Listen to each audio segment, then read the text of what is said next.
आज मैं आपको माघ माह के शुक्ल पक्ष की एकादशी की कहानी सुनाने जा रही हूँ। अगर आपको पसंद आए तो लाइक और सब्सक्राइब जरूर करें।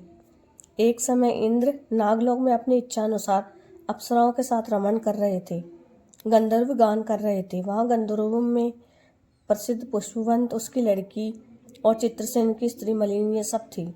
उस जगह मलिन का लड़का पुष्पवान और उसका दूसरा बेटा माल्यवान भी था।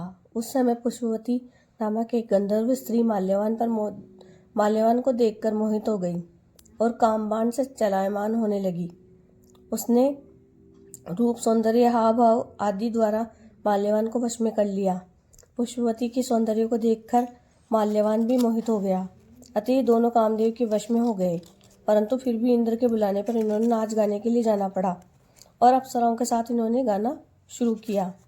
परंतु कामदेव के प्रभाव से इनका मन न लगा और ये अशुद्ध गाना गाने लगे। इनकी भावभंगियों को देखकर इंद्र ने इनके प्रेम को समझ लिया और इसमें अपना अपमान समझ इन्हें श्राप दे दिया कि तुम स्त्री पुरुष के रूप में मृत्युलोक में जाकर पिशाच का रूप धारण करो और अपने कर्मों का फल भोगो। इंद्र का श्राप सुनकर वे अत्यंत दुखी हुए और हिमाचल पर्वत पर पिशाच बनकर दुखपूर्वक जीवन व्यतीत करने लगे। रात दिन उन्हें एक क्षण भी निद्रा नहीं आती थी। इस स्थान पर अत्यंत सर्दी थी।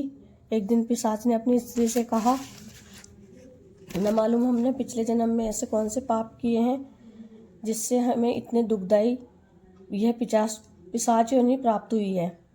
देव योग से एक दिन माघ माह के शुक्ल पक्ष की जया एकादशी आई। इस दिन दोनों ने कुछ भी भोजन न किया, न ही कोई पाप कर्म किया।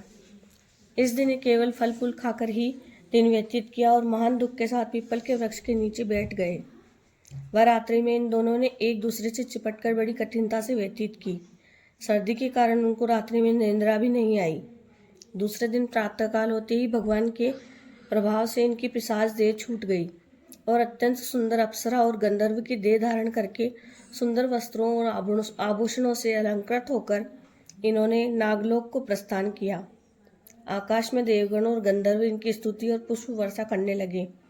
नागलोक में जाकर इन दोनों ने देवराज इंद्र को प्रणाम किया। इंद्र को भी इन्हें अपने पहले वाले रूप में देखकर महान आश्चर्य हुआ और वे इनसे पूछने लगे कि तुमने अपने पिशाच देह से किस प्रकार छुटकारा पाया, सो हमें बतलाओ। इस पर माल्यवान बोले कि हे देवेंद्र, भगवान विष्णु के प्रभाव तथा जया एकादशी के व्रत के प्रभाव से हम लोग पिशाच की देह को छोड़कर पवित्र हो गए हैं और अन्य लोगों के भी वंदनीय हो गए हैं, क्योंकि शिव भक्त हम लोगों के वंदना करने योग्य है। अतः आपको धन्य है। ऐसा जानकर इंद्र ने कहा, अब तुम पुष्पवंती के साथ जाकर विहार करो। हे युधिष्ठिर, इस जया एकादशी के व्रत करने से समस्त योनि छूट जाती है। जिस मनुष्य ने इस एकादशी का व्रत किया है उसको मानो सब यज्ञ तप आदि किए हैं। जो मनुष्य भक्ति पूर्वक जया एकादशी का व्रत करते हैं वे अवश्य ही 1 सहस्त्र वर्ष तक स्वर्ग में निवास करते हैं। जय श्री गणेश।